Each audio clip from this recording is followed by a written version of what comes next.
En la helada extensión del mar árido, el USS Gerald R. Ford se movía como una fortaleza flotante, con 148.000 toneladas de acero, repleto de más de 70 aviones, 4 destructores lanzamisiles y 2 submarinos nucleares de ataque. Ninguna otra nave en la Tierra podría lanzar jets más rápido, ver más lejos o atacar con más fuerza. Cada centímetro del océano en un radio de 300 metros estaba bajo vigilancia constante.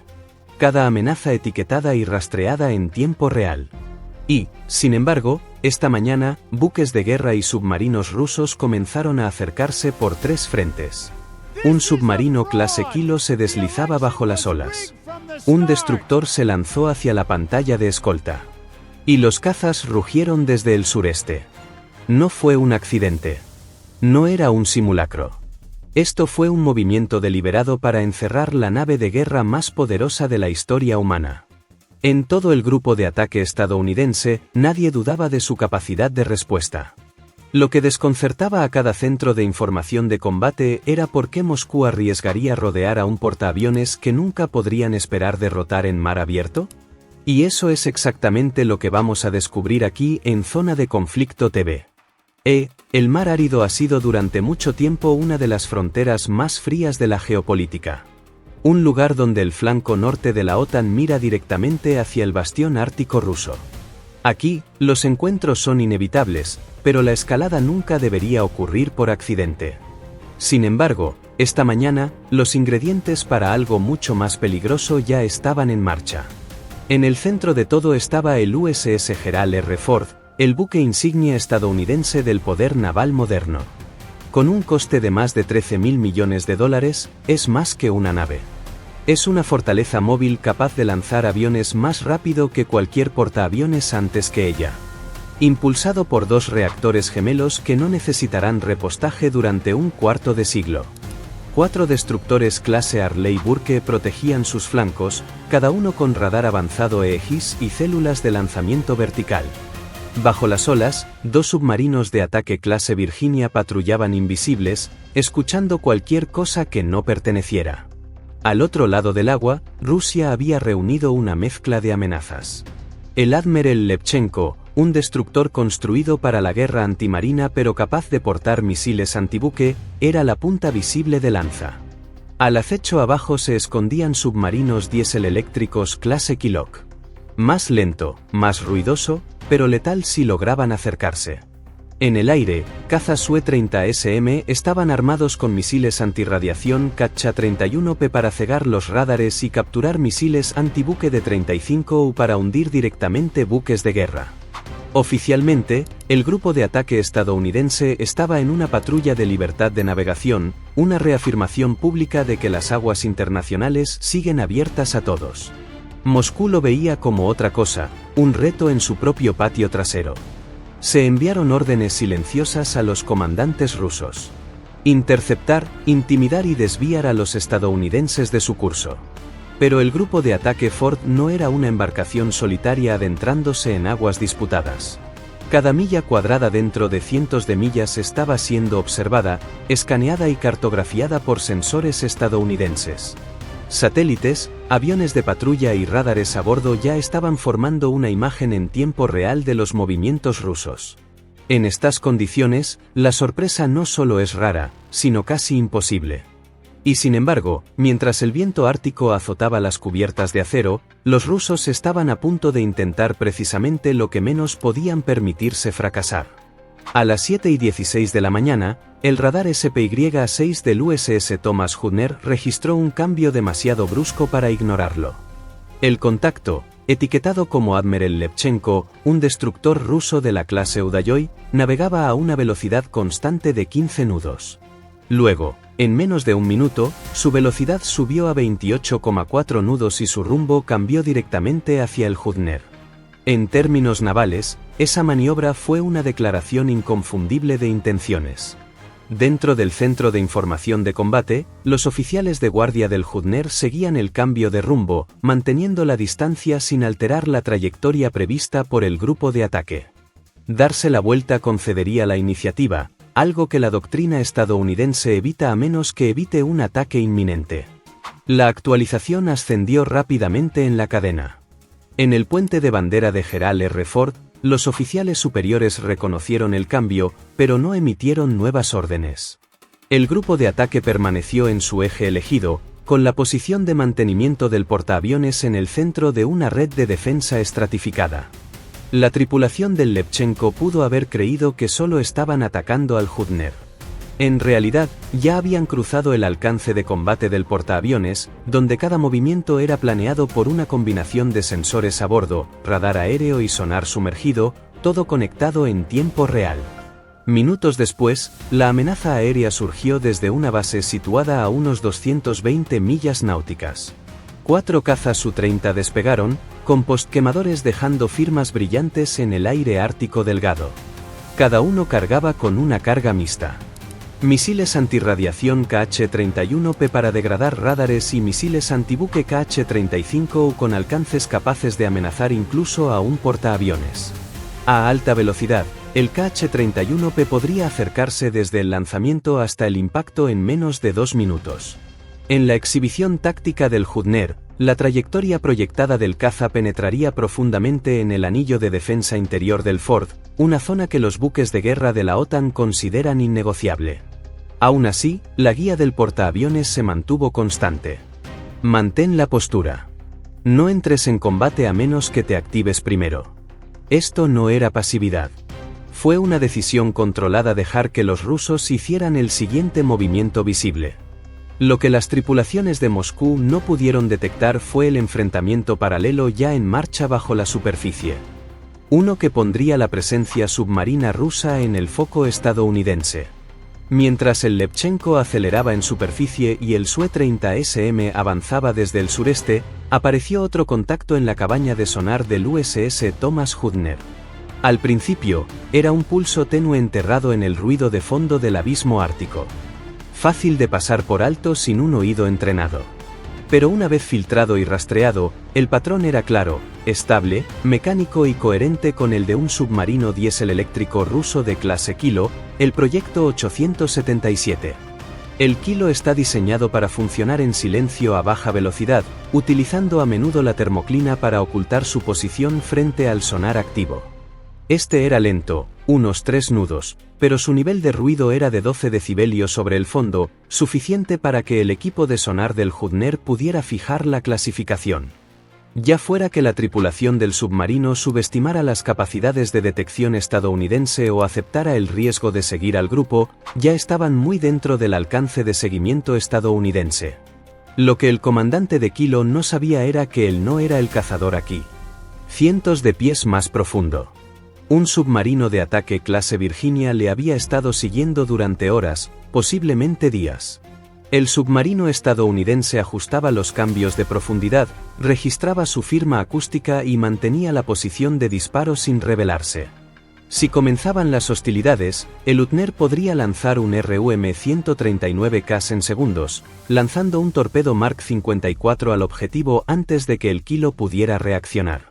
En esta ecuación submarina, el submarino ruso tenía proximidad, pero Estados Unidos tenía el control.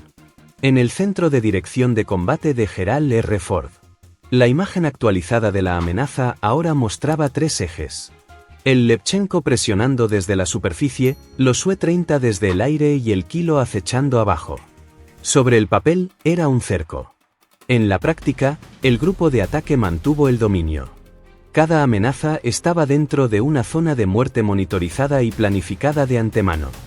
Aún así, la presión simultánea de 3 dominios obliga a los equipos a dividir el enfoque y la atención dividida es donde pueden ocurrir errores. Los oficiales del Ford mantenían un ritmo operativo constante, evitando movimientos reactivos. Los rusos, por su parte, parecían empeñados en encontrar el momento en que la contención estadounidense se quebrara. Esa prueba vendría después, desde la línea de flotación, un paso más cerca de un enfrentamiento directo. A las 7:21, los Su-30SM rusos se acercaban rápidamente. Volando a apenas 200 pies grados F sobre las olas, aprovecharon la curvatura del mar para ocultarse entre el desorden del radar. Una técnica clásica de penetración a bajo nivel destinada a acortar el tiempo de reacción. Cada caza transportaba una carga útil mixta. Misiles antirradiación KH-31P diseñados para dirigirse hacia las emisiones de radar a bordo y misiles antibuque KH-35UC que rozan el volante construidos para volar justo por encima de la superficie antes de impactar en un casco. Juntos, formaban una cadena de muerte en 2 etapas, cegaban al objetivo y luego asestaban el golpe fatal.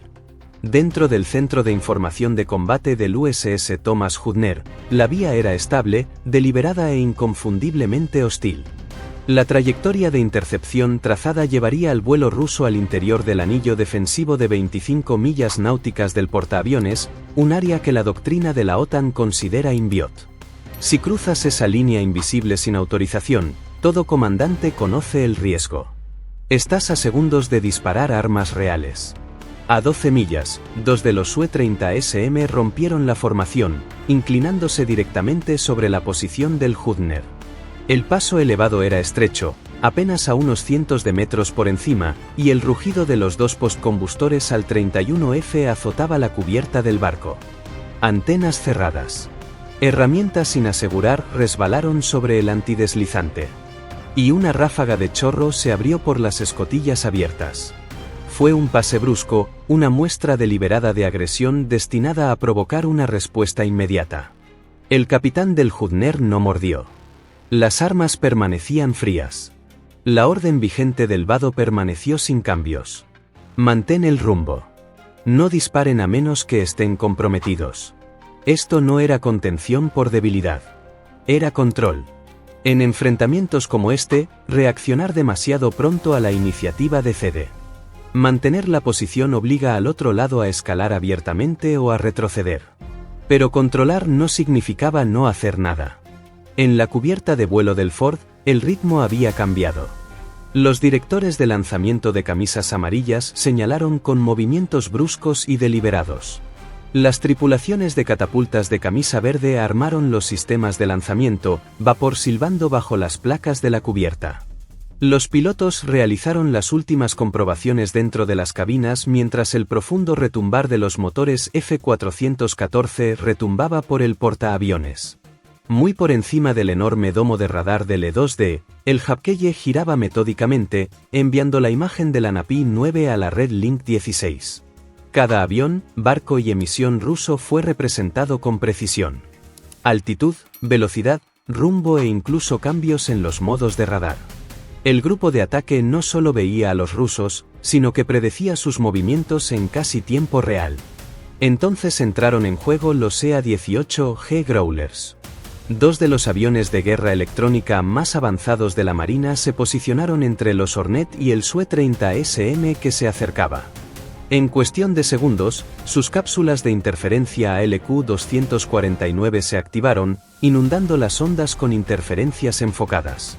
En los radares rusos, el efecto fue inmediato y desorientador.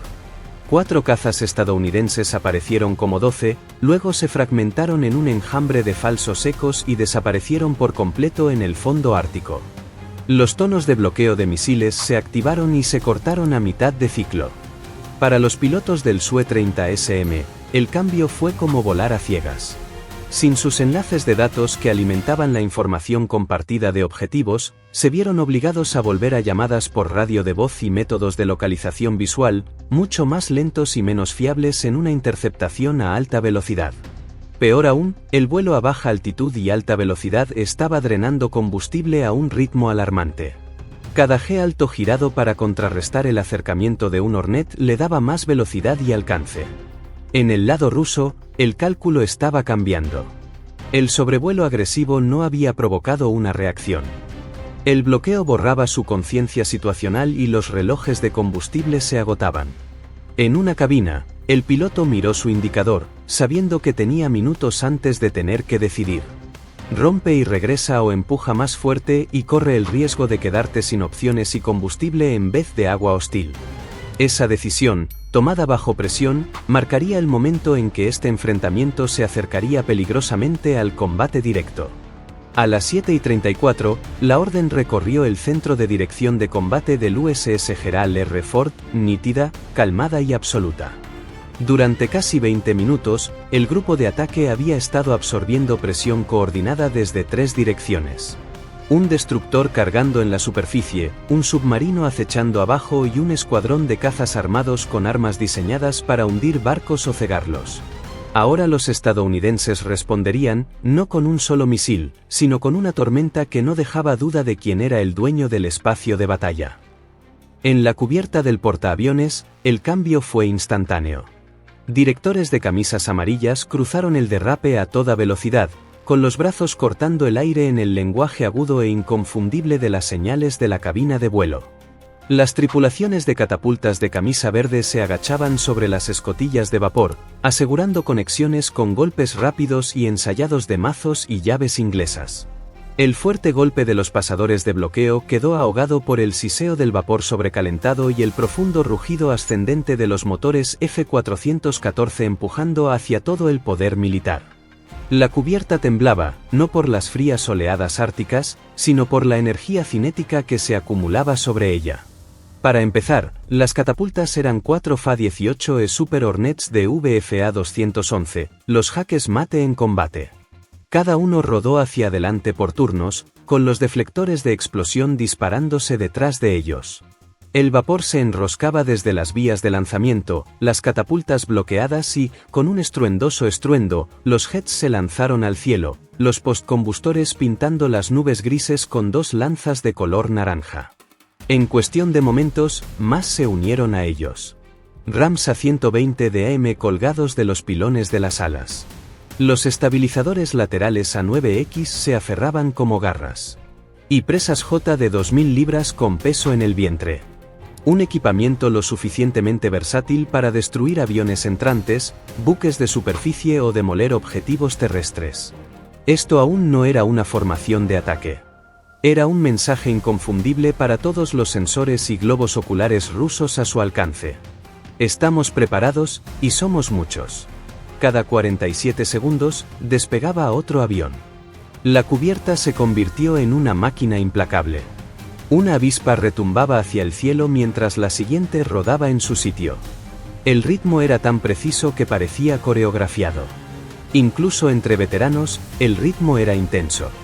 Sabían que estaban siendo observados con prismáticos a bordo del Admiral Levchenko en el radar de control de fuego de un Su-30SM. Quizás incluso a través de satélites que enviaban imágenes directamente a Moscú. Muy arriba, el Habkeye E-2D orbitaba a 25.000 pies. Su enorme cúpula de radar, girando metódicamente dentro del radar ANA-PY-9, unía un mapa vivo de 6 millones de millas cúbicas del espacio de batalla. Cada avión ruso, cada barco, cada destello de actividad electromagnética fue trazado, clasificado y compartido a través de la red Link 16. En las pantallas estadounidenses, el grupo de tarea ruso no solo era visible, sino que era transparente. Luego llegaron los EA-18G Growlers. Sus cápsulas de interferencia ALQ-249 se encendieron con un zumbido eléctrico bajo antes de desatar un caos concentrado a lo largo del espectro. En los radares rusos, los retornos limpios comenzaron a romperse. 4 cazas estadounidenses se convirtieron en 12, luego en 20, y después en nada. Los tonos de bloqueo de misiles chillaron, luego se cortaron a mitad de ciclo. Los objetivos parpadeaban, se desplazaban, se multiplicaban. Las llamadas de voz reemplazaron a los enlaces de datos digitales, y lo que había sido una imagen operativa compartida se disolvió en fragmentos. Dentro de una cabina Saku-30SM, la pantalla del casco del piloto era más una distracción que una ayuda. El radar SVAN escaneado mecánicamente, aún basado en conceptos de la era de la Guerra Fría, no pudo rastrear a los ágiles Hornet por mucho tiempo. Cada vez que una cerradura parecía sólida, el contacto se partía en falsos ecos o simplemente desaparecía. Los Growlers habían convertido el cielo en un espejo de carnaval, y los rusos volaban a ciegas en el espacio aéreo enemigo. Los Hornets aprovecharon la ventaja. Subieron agresivamente, giraron al revés sobre la formación rusa y luego realizaron giros de freno G alto que dejaron halos de vapor suspendidos en el aire frío.